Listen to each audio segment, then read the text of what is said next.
The galaxy was burning. For centuries, two great coalitions of alien empires had fought without end. They fought in the stars, on planets, inside asteroid fields, and even in the cold void between suns. Entire worlds were lost. Cities turned into dust. Fleets of thousands clashed only to vanish into wreckage. At first, the war had purpose. One side, called the Scifi Alliance, claimed they wanted order and unity. The other side, the Vorak Dominion, said they fought for freedom and strength. But after so many battles, the reason no longer mattered. Now it was only hate, fear, and survival. Every species in the galaxy was forced to choose a side. Small worlds had no choice but to bend the knee to one coalition or the other. Neutrality was rare. Neutrality was dangerous. And yet, there was one planet that had stayed silent. Earth. Earth's refusal. When the war first reached Earth's ears, envoys came. Great alien ships appeared at the edge of Sol system. They came with offers, threats, promises, and warnings. The Scifi Alliance told humanity, "Join us and you will stand among the stars as honored allies. Your weapons will serve the light." The Vorak Dominion sent a darker message. "Join us, or we will crush you. Refuse, and you will face us as enemies." Earth's leaders gathered. Nations argued. Generals advised caution. Scientists whispered warnings about alien power. For weeks the debate raged in hidden chambers. But in the end, Earth gave one answer to both sides. No, this is not our war. The galaxy was shocked. No world had ever refused both coalitions. Neutral planets usually surrendered to the first, who threatened them. But Earth stood firm. Humanity declared itself independent and closed its borders. The aliens laughed. To them, Earth was small, primitive, and weak. A single planet, barely reaching into the stars, daring to defy empires, older than their sun. Many alien leaders marked humanity down as foolish. Others simply forgot about them. But not everyone forgot. Some remembered whispers about Earth, whispers of a dangerous world, a planet where storms killed as easily as predators, where humans had survived endless wars among themselves before reaching the stars. A death world, some called it. But even then, most thought it was only myth. The war without Earth time passed. Decades turned into centuries. The Scifi and Vorak war continued without end. World after world was dragged into the bloodshed. Armies marched, fleets clashed, and populations shrank. Neither side could truly win. Whenever one gained an advantage, the other found a new weapon or ally to balance the scale. In the great halls of power, alien leaders sometimes spoke of Earth. They remembered the strange refusal, but they laughed about it, saying, "Better to stay silent and hidden. Humans will never matter. Their time will end before they even leave their system." So Earth was left alone, for a time. The wrong door far away, in the 79th year of the Dominion's latest campaign, a desperate plan was made. The Vorak Dominion was losing ground. Their fleets were stretched thin, their armies tired, their worlds starving. They needed resources. They needed a weak target to plunder to rebuild their strength. Admiral Kethrin of the Vorak received his orders. "Take your fleet, find unclaimed systems, extract everything of value. Do not fail." Kethrin's fleet left, Dominion space engines burning across the void.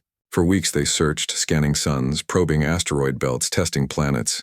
Many were barren. Some were already under Alliance watch. And then they reached Sol. To Kethrin, Earth looked perfect, a blue-green world, rich in oceans, full of resources, defended only by a handful of satellites. The aliens' scanners showed no mighty fleets, no planetary shields, no massive armies. Just one quiet little planet, spinning in peace. Kethrin smiled. "The gods of war bless us," he said to his crew. "This world is ripe for conquest. Its people will serve. Its resources will fuel our empire. We shall deliver this prize to the Dominion." The Vorak believed they had found easy prey. They did not realize whose door they had just knocked on. The calm. Before the storm on Earth, life was quiet when the alien fleet entered orbit. Humans had grown used to their own peace. For decades, the great nations had avoided major wars. Technology advanced, but most of it was hidden from alien eyes. Trade ships carried goods to nearby colonies on Mars and the moons of Jupiter, but humanity still kept a low profile.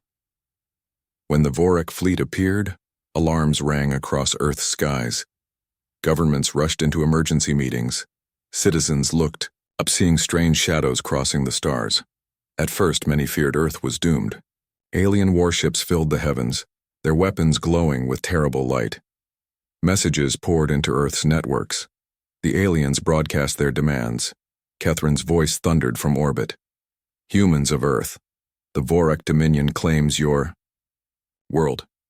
You will surrender all weapons, all resources, and provide soldiers for our war. Obey and you will live. Resist and your planet burns. The galaxy had heard this demand before countless times, and always weaker worlds obeyed. But Earth was not like other worlds. The answer: Earth's leaders did not kneel. They did not beg. Instead, a single message was broadcast back into orbit. It was short, calm, cold. Leave now. This is your only warning. In the alien fleet, silence fell for a moment. Then came laughter. Catherine laughed until his chest hurt. His officers joined him. To them, this was comedy. A weak planet, with no fleets, no allies, no power. Warning: the Dominion to leave. To the Vorak, it was like a child threatening a predator. Catherine waved his hand. Destroy their satellites. Cut their eyes. Let them see what defiance brings. His fleet obeyed. Dozens of missiles streaked toward orbit. Human satellites exploded in fire. Communications fell silent. Space stations vanished in flame. The Vorak thought Earth would panic. They thought humanity would scream for mercy. But the humans did not scream. Instead, deep within bunkers, under oceans, inside mountains, and hidden across the solar system, something began to move. Humanity wakes for centuries. Earth had remained silent. But silence did not mean weakness. Humanity had watched the galaxy fight and bleed. They had seen the Sekara and the Vorak tear themselves apart. And all that time, Earth prepared. Hidden shipyards, deep space docks, secret fleets. Humanity had built them in silence. They had never shown them, never boasted, never revealed their full strength. Now, as the Vorak laughed in orbit, Earth's true power began to wake. Cliffhanger Admiral Catherine sat on his bridge, watching the blue planet spin below him. To him, the conquest was already won. But on Earth, the skies began to change. From the dark side of the moon, massive shapes started to rise. From the shadows of Jupiter's moons, signals flickered. From the edge of the solar system, warships began to move. The humans were not begging. They were preparing. The Vorak Dominion believed they had found an easy prize.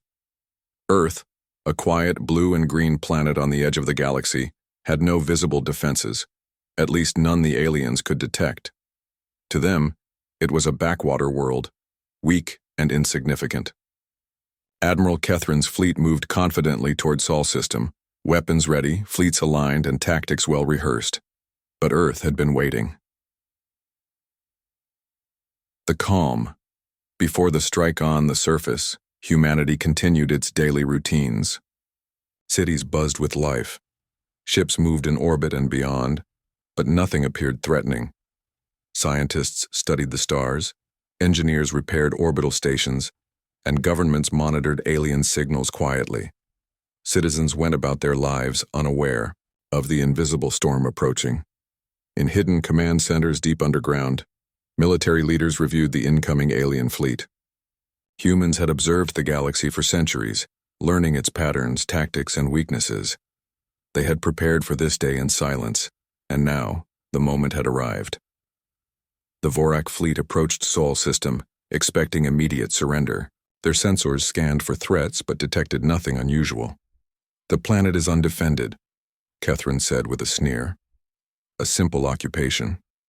We will have victory before their sun sets twice." The first strike as the Vorak fleet entered orbit. The first wave of human ships rose from the shadows of the moon. Sleek frigates, nearly invisible against the black void, moved silently into formation. Small, nimble, and armed with advanced missile arrays and energy cannons, they were designed for precision and speed rather than brute force. The humans waited until the Vorak were fully within range. Then, in an instant, the attack began. Missiles streaked silently through space, striking key power generators on alien ships. Energy cannons fired simultaneously, targeting engines, weapons, and shields. Entire Vorak squadrons were destroyed before they could react. Admiral Kethrin could not believe it. How is this possible? Their defenses, they have no fleet, no massive weapons. His officers panicked as explosions spread across their formation. Ships collided or were obliterated in blinding flashes of light. Within hours, the first wave of Vorak ships was annihilated. Alien panic. The galaxy, listening in through scattered surveillance, was stunned. No species had ever seen a fleet of this size destroyed so quickly by a planet thought to be neutral and weak. Messages leaked to neighboring systems. The humans, they are not weak. Entire Vorak ships destroyed in hours. This cannot be natural. Other alien empires began to worry. Traders and scouts reported fleets disappearing, and rumors spread that Earth had been preparing for centuries in secret.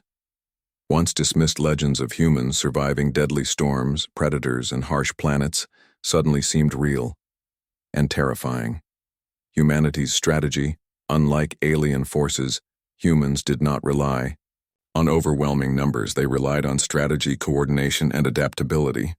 They studied enemy behavior in real time, learning patterns and weaknesses within hours of engagement. Human commanders used stealth, subterfuge, and ambushes. They struck Vorak supply lines first, cutting communication and resources, isolating the enemy before engaging the main fleet. They attacked in precise waves rather than one massive strike, conserving energy and maximizing impact. Vorak sensors failed to track these movements. Human ships were everywhere at once, flanking, ambushing, and disappearing before counterattacks could be organized. The aliens realized too late that they were not fighting a planet. They were fighting a species prepared to survive anything. Expanding the offensive human forces did not limit themselves to Sol System.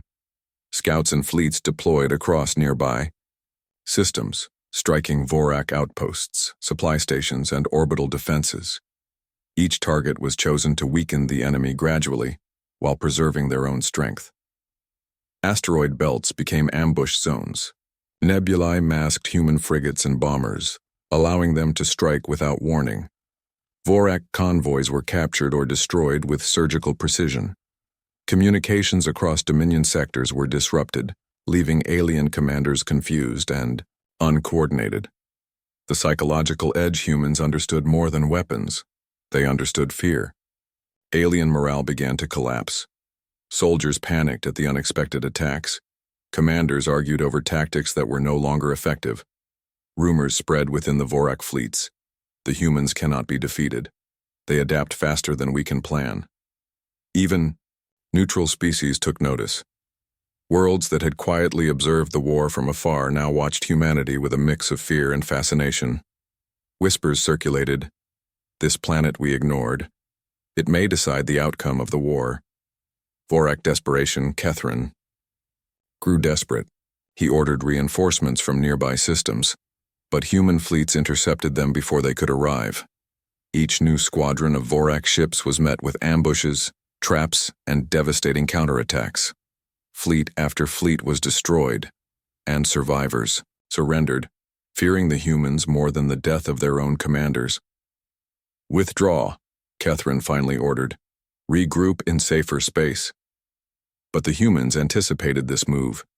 Frigates flanked retreat paths, forcing alien ships into kill zones where their weapons and engines were destroyed. The Vorak fleet collapsed in chaos, retreating in scattered fragments. Humanity's message. After the first major victory, humans sent a simple broadcast to the Vorak fleet. "We warned you. Leave Sol System. Any further aggression will be met with total destruction." The Vorak scrambled to respond, but their communications were already compromised. Officers whispered in fear, "These humans, they think differently, they strike differently. They cannot be predicted." The message spread across the galaxy. Neutral empires, traders, and distant colonies took notice. Earth was no longer a quiet planet. Humanity had shown it could defend itself and destroy fleets thought invincible. The expansion beyond Earth human fleets moved outward. Mars, Ganymede, and Titan became bases for operations into nearby systems. Each strike was carefully planned to avoid unnecessary destruction of civilian infrastructure while maximizing damage to military targets. Asteroid bases that had supplied the Vorak were neutralized. Supply routes were severed. Entire sectors of space that had been under Vorak control now became contested territory. Human forces advanced relentlessly, using speed, precision, and cunning that no alien could match. Even the Sakara Alliance, which had previously ignored Earth, began sending observers. They could not understand the humans' tactics, yet they recognized a simple truth. If Earth ever chose to fully enter the war, no empire would survive. Alien realizations. The Vorak Dominion realized the magnitude of their mistake. Earth had not only defended itself, they had entered the war on their own terms. The alien fleets were in disarray, their systems crippled, and morale shattered. Catherine admitted in despair, "We knocked on the wrong door." Other species whispered similar warnings. Across the galaxy, traders, mercenaries, and diplomats all repeated the same phrase: "Never provoke the humans. Do not underestimate them." Cliffhanger. As human fleets pushed further into Vorak space, a new objective emerged: the heart worlds, the core systems controlling fleets, armies, and factories. From the shadows of the asteroid belts and hidden moons, human forces prepared for the next move. Their strategy was clear: strike where the enemy was strongest, disrupt the command, and force surrender. The galaxy watched silently. The humans had changed the war. They were no longer defending, they were hunting. The galaxy had always believed Earth was quiet, weak, and irrelevant. That belief shattered in hours. When the Vorak fleet entered Sol system, they expected a minor resistance, perhaps a few defensive satellites and outdated ships. They were prepared for submission. They were not prepared for humans. From hidden orbital platforms, the first human strike launched without warning. Small, fast, and precise, the ships darted through the void like predators. They struck with deadly accuracy. Missiles, energy beams, and electronic attacks disabled the Vorak's advanced systems before the aliens could react. Entire squadrons vanished in flames within minutes. Admiral Catherine screamed at his crew, but panic had already spread. Vorak captains did not understand how their weapons were failing. Their shields flickered, engines burned, and communications collapsed. "Impossible," one commander gasped. "These humans should not exist like this." The shock. Across the galaxy, the destruction of the first fleet was only the beginning. Across the galaxy, alien species monitored communications and signals. A fragment of Vorak data leaked. The humans. They are not weak. Entire battle groups destroyed in hours. The news traveled faster than any fleet. Alarmed alliances and neutral worlds scrambled their intelligence networks. Rumors spread like wildfire. Earth is not silent. Earth is a predator in hiding. Even the Sakara Alliance paused their campaigns. They had expected to find Earth neutral or compliant if ever approached. Now, they had to reconsider. One senior officer whispered, "If humans ever enter the war, no fleet will survive them." Humanity's strategy. Unlike alien empires, humans did not fight for honor, glory, or territory. Their goal was simple: stop the immediate threat and protect their home. But the galaxy had never seen such tactics. Humans moved in small, precise waves, striking the Vorak fleet where it was weakest. They avoided frontal assaults and instead targeted command ships, weapon arrays, and power cores. Every strike was measured, every maneuver calculated. Admiral Catherine's fleet, once confident and aggressive, was now fragmented. Panic spread through the bridge as subordinates reported losses at impossible speeds. Humans were not just fighting, they were hunting. In orbit around Earth, human command centers coordinated attacks with extraordinary precision. From stations hidden on the Moon to orbital shipyards on Mars and Titan, the entire solar system worked as one organism. The human-mind aliens could not understand human adaptability. When one Vorak commander tried to trap a squadron in a gravitational snare, the humans predicted the pattern and escaped before the trap even fully formed. When Vorak electronic warfare scrambled sensors, human engineers used simple, creative fixes that worked faster than any alien protocol. It was not just technology, it was strategy. Humans learned from every attack in real time, improvising instantly and exploiting enemy weaknesses. To alien minds, it seemed impossible. They could not predict human thought, and humans were everywhere at once. The battle escalates as hours turned into days. The conflict escalated across Sol system. Human fleets expanded their control over the region. Vorak warships, larger and more numerous, moved to respond. Yet every attack was met with precision strikes, ambushes, and devastating countermeasures. The Vorak's largest dreadnought, Tharok's Pride, entered orbit around Earth, hoping to intimidate the humans. Its massive cannons glowed with lethal energy, ready to obliterate any resistance. But humanity was ready. From Mars's hidden shipyards, fleets emerged silently. Small frigates, heavy cruisers, and stealth bombers formed a coordinated assault.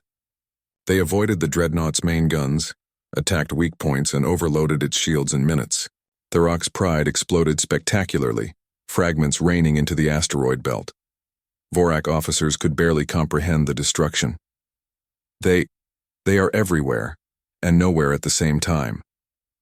The human message: after the first major victory, humanity sent a message to the Vorak fleet. It was simple, direct, and terrifying. We warned you.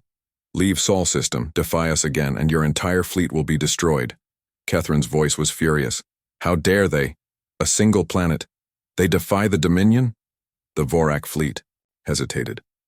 Orders came from their high command to retreat, regroup, and launch a full-scale assault. But the fleet had already been fractured by human tactics. Fear had taken hold. Other alien species watching the battle were equally shocked. Traders, mercenaries, and neutral systems scrambled to understand the humans' sudden display of power. It was unlike anything the galaxy had seen. Humanity had not just defended its world, they had entered the war on their own terms. Expansion beyond Sol system. The humans did not stop at defense. They realized that if the Vorak fleet regrouped, Earth could be attacked again. So they moved outward. First came the colonies on Mars, Ganymede, and Titan. From these points, humans launched fast strikes on Vorak supply lines. Supply stations were destroyed, resource transports captured, and outposts burned. Then, human ships moved further. Asteroid belts became ambush zones. Vorak convoys never knew where the next attack would come from. Communication lines collapsed, morale dropped, and Catherine's fleet grew desperate. Meanwhile, back on Earth, humans prepared more ships. Hidden factories churned out new vessels at record speed. Engineers adapted alien technology, reverse-engineered weapons, and upgraded systems faster than the Vorak could react. Alien panic. The galaxy was watching. Rumors spread that humans could annihilate entire fleets in hours. Former enemies paused their campaigns, sending envoys to observe humanity. The Sekara Alliance debated intervention. Neutral planets whispered among themselves. We thought Earth was weak, we were wrong. Even the Vorak High Command began to doubt. Catherine's fleet, once the pride of the Dominion, was reduced to scattered remnants. Messages from command carried panic. Stop them, do not let them expand. But humans were already expanding. Fleet after fleet struck, not with overwhelming numbers, but with superior strategy, speed, and cunning. A new reputation: humanity's actions in Sol system became a warning across the galaxy. Any empire thinking of testing humans, attacking them, or exploiting them now hesitated. They realized that Earth's neutrality had been a choice, not weakness. Admiral Catherine, wounded and humiliated, realized the truth. Humans did not fight like other species. They adapted, they learned, they hunted, and they never gave up. In alien minds, a single terrifying thought spread. The humans are different. If provoked, they will not stop. Cliffhanger. As the Vorak fleet retreated in disarray, humans sent one final transmission to Kethrin's shattered flagship. Your attack was your mistake. The war is no longer yours to fight. We decide now. Kethrin stared at the message, voice trembling. This is not over. They are entering the war. The galaxy had begun to tremble. Rumors of humanity's power had spread faster than any fleet or battle. Ships sent to observe Earth returned broken or vanished entirely. The Sekara Alliance paused its campaigns. The Vorak Dominion panicked. Every alien empire now whispered the same question. What are humans capable of? But on Earth, no one spoke of rumors. They spoke of plans, strategies, and actions. Humanity did not fight for honor or conquest. They fought to ensure that no one would threaten their world again. And the galaxy was about to witness what it truly meant to provoke a death world species. Expanding the battlefront, human fleets had already cleared the immediate Vorak threat in Sol system. But their commanders did not rest. Every outlying colony, every asteroid base, and every nearby resource depot became a target of meticulous attacks. The humans moved like a tide that no alien mind could predict. Small frigates struck from asteroid shadows, capturing or destroying supply lines. Heavy cruisers followed with precision strikes, while stealth bombers disabled enemy sensors and communication satellites. Every attack was fast, coordinated, and devastating. Vorak officers were unable to respond effectively. Every time they regrouped, humans had already adapted. Every maneuver they attempted was anticipated and countered. Admiral Kethrin's once proud fleet had become scattered remnants, hunted across multiple systems.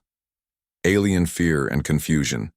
Alien empires could not comprehend human tactics, where aliens relied on massive numbers, honor-bound formations, and predictable maneuvers. Humans used adaptability, unpredictability, and ruthless efficiency. In one battle, a fleet of 20 Vorak dreadnoughts tried to trap a squadron of human frigates in a wide asteroid field. The humans split into 3 groups, weaving through the field with impossible speed. They struck the dreadnoughts' weak points from multiple angles simultaneously, destroying half the fleet within minutes. Another time, a Vorak supply convoy fled toward an uncharted system. Human scouts followed silently, using the gravitational pull of a dying star to mask their approach. When the convoy entered the system, humans struck from every side, capturing the transports and leaving the Vorak fleet in flames.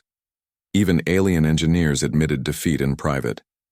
Their minds, their strategy, it cannot be predicted. The psychological edge humans understood more than weapons. They understood fear. They used it as effectively as any beam cannon or missile. Entire fleets surrendered after witnessing just a few human ships appearing from nowhere and destroying key targets. Whole worlds capitulated when they saw human orbital bombardments annihilate military bases without harming civilian populations unnecessarily. The galaxy was learning a simple, terrifying lesson. Humans fight differently. Humans think differently. Humans never give up. In Vorak space, panic spread. Soldiers refused orders. Commanders argued about tactics that no longer worked. Rumors of humans advancing into the heart of the Dominion grew, and in the shadows of the galaxy, neutral species began to whisper in fear, "If humanity ever decides to fight you, you will not survive." The turning point, as Part 3 had ended, humans were no longer defending. They were taking the fight to the enemy. They pushed through Vorak-controlled sectors, dismantling supply lines, capturing strategic outposts, and cutting communication networks. The first shock came when humans targeted the Vorak industrial hubs. Factories that produced warships and weapons were destroyed with extreme precision. Energy grids were disabled. Raw materials were seized. In less than a week, entire Vorak systems could no longer manufacture ships or resupply troops. The Vorak Dominion leadership panicked. "They are crippling us before we can even respond," a commander shouted. But humans had already moved on to the next targets. Human ingenuity alien empires often relied on rigid hierarchy and tradition. Humans exploited this. They studied enemy movements, learning their protocols, weaknesses, and habits. Humans adapted their ships, weapons, and tactics mid-battle. If a Vorak fleet discovered a new formation, humans already countered it in the next encounter. In one operation, human engineers reversed alien cloaking technology. Using it, human strike teams infiltrated a Vorak command station, not to destroy it but to broadcast false orders, causing panic and chaos among the fleet. Ships attacked one another, communications collapsed, and the Vorak fleet scattered before humans even fired a shot. This was the power of Deathworld strategy. Kill without exposing yourself, confuse the enemy, strike where it hurts most, and retreat before retaliation. The first alien realizations, the Sekara Alliance, which had been watching humanity warily, began to reconsider their neutrality. They sent a team of diplomats to observe human tactics firsthand. What they saw was unlike anything in recorded history. Humans did not fight like machines, nor did they follow predictable alien patterns. They thought in terms of outcomes, not tradition. Every action had a purpose, every maneuver was calculated to maximize efficiency and minimize loss. A Sekara officer admitted in private, "If these humans ever turn on us, our fleets will not last a week." Even the Vorak began whispering the same truth. They are not like us. They are a force beyond comprehension. We should never have provoked them. Humanity's morale and discipline. Humans, in contrast, displayed remarkable discipline. Unlike alien soldiers, they did not rely on fear or obedience to survive. They relied on training, teamwork, and mutual trust. Even when facing larger fleets, humans remained calm, coordinated, and relentless. In one battle, a human frigate squadron found themselves outnumbered 10-1. Instead of retreating, the captain signaled an ambush using a nearby asteroid belt. Within minutes, the enemy fleet was fractured, and the humans had not lost a single ship. The aliens were astonished. They survive impossible odds, and they do it calmly, deliberately. Expanding reputation, by the end of the month, humans had destroyed, captured, or neutralized dozens of Vorak fleets and systems. Rumors spread to distant sectors. Planets that once fought for one side or the other now considered neutrality. Some secretly reached out to humans, hoping to ally themselves with the Deathworld species that had shattered the Dominion so quickly. Even Kethrin realized the truth. He had underestimated humanity. He had believed Earth was a quiet, weak planet. He had been wrong, and now the galaxy would pay attention. Humanity's message to the galaxy amid the chaos, humans sent another broadcast, not to demand submission but to warn, "We did not start this war. We do not seek conquest, but we will protect our home. Any species that attacks Earth or its people will face the full consequences. The galaxy should remember this." The message spread quickly. Neutral worlds shivered. Empires calculated risks they had never imagined. Humanity had transformed from a quiet, neutral planet into a deciding force in the galaxy's war. The final strike, in part 4 humans prepared for a bold move. Their next targets were the heart worlds of the Vorak Dominion, the systems that controlled fleets, armies, and resources. They knew the risks. These were the most heavily defended planets in the galaxy. But humans had something the aliens did not: unpredictability. They did not rely on numbers. They relied on precision, cunning, and the terrifying efficiency of a species that had survived on a death world. From Earth's hidden command centers, orders were issued. Fleets moved in secret, striking where the enemy expected nothing. Supply lines were cut, defense systems disabled, and fleets were lured into ambushes. The galaxy watched in disbelief. The humans were not just fighting. They were reshaping the war itself. Cliffhanger as the Vorak High Command scrambled to respond. One voice whispered fearfully, "If they reach the capital, our empire will fall in days." The galaxy held its breath. Human fleets had advanced beyond Vorak-controlled space, moving silently and decisively toward the heart of the Dominion.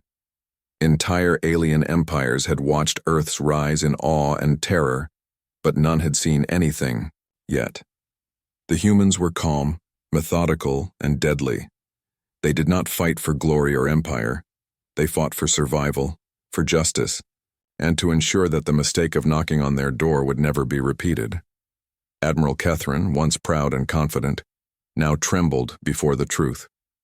His fleets had been shattered repeatedly, supply lines destroyed, and entire systems had fallen into human hands. He whispered to his officers, "We underestimated them. They will not stop." The human fleets moved like a living organism. Fast frigates scouted ahead, avoiding Vorak sensors.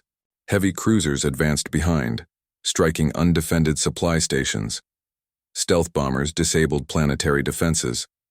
The humans did not simply attack, they controlled the battlefield, shaping it to their advantage. For every Vorak fleet that emerged, humans had already prepared a counterstrike. They used ambushes, decoys, and precision attacks to neutralize superior numbers. No alien could predict their movements. Every attack was perfectly timed. Every strike exploited enemy weaknesses. From Earth, commands flowed through hidden communication channels. Leaders coordinated multiple fleets across hundreds of light minutes, yet no mistake was made. The human mind, combined with advanced technology, created a level of control the galaxy had never seen. The heart world in sight.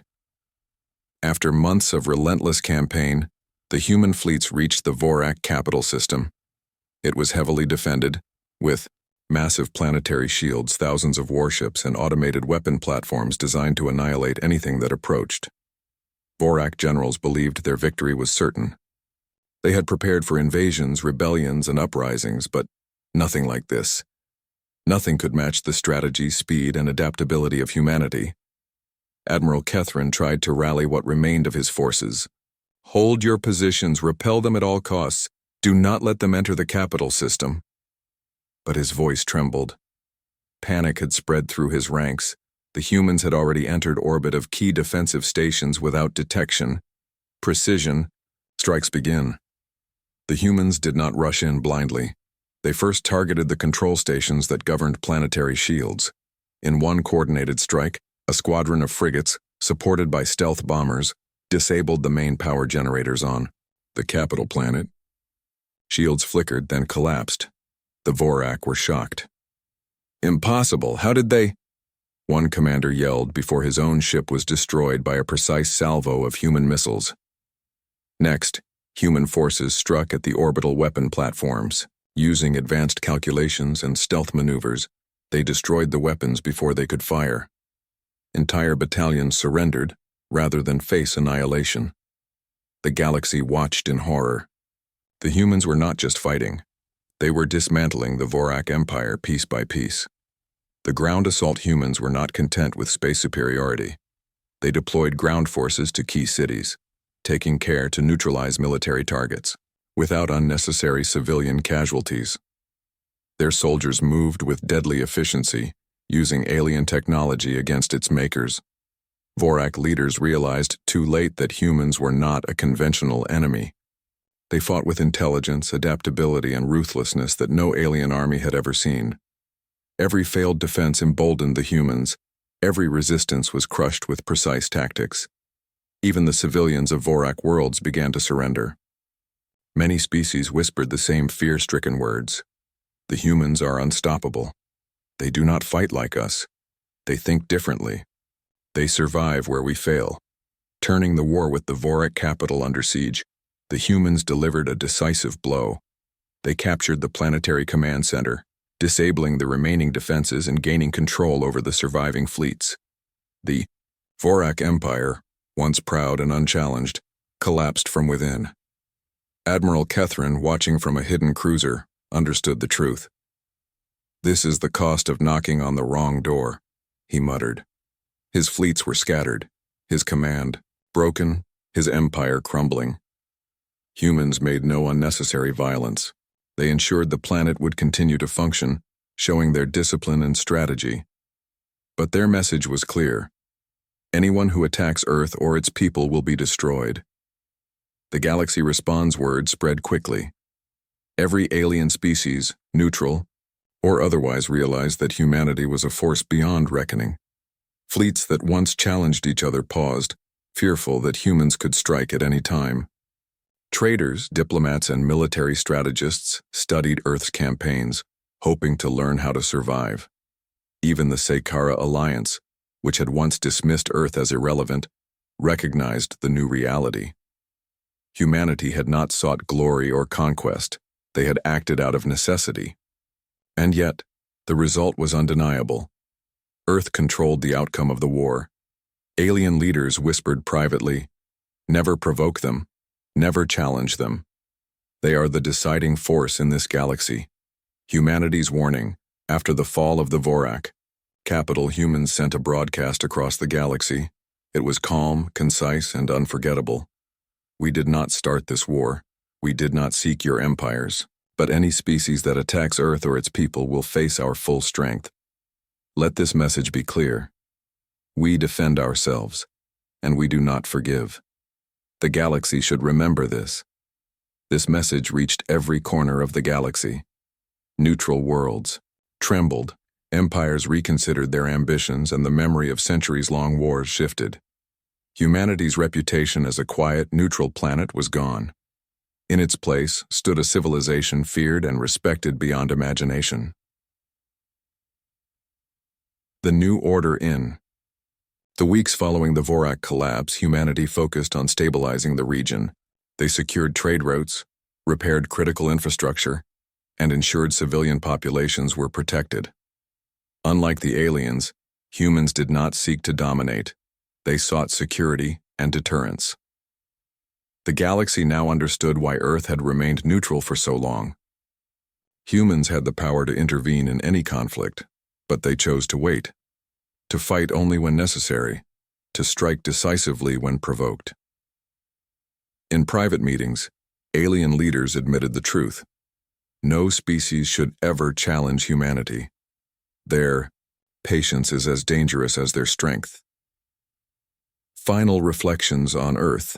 Life returned to normal, but the planet had changed. Humans had proven that they were not just survivors. They were guardians, strategists, and warriors beyond reckoning. The galaxy had underestimated them for centuries, and that mistake would never be repeated. Children on Earth looked up at the stars, unaware of the battles fought, yet inheriting the legacy of a species that had defended its home and reshaped the galaxy in the process. Scientists, soldiers, and leaders quietly prepared for whatever might come next. They knew the galaxy had learned an important lesson. Do not knock on Earth's door. Closing scene. Admiral Kethrin, captured and brought before human leaders, could not hide his fear. He whispered, We should never have come." "A human." Commander replied calmly, "You made a mistake, a simple one. But now the galaxy remembers. Let this be the lesson for all." Catherine's eyes widened as the full weight of humanity's power sank in. Outside, the stars shone silently, indifferent to the wars below. But one truth had been etched into history. The wrong door had been knocked on. The galaxy would never be the same again.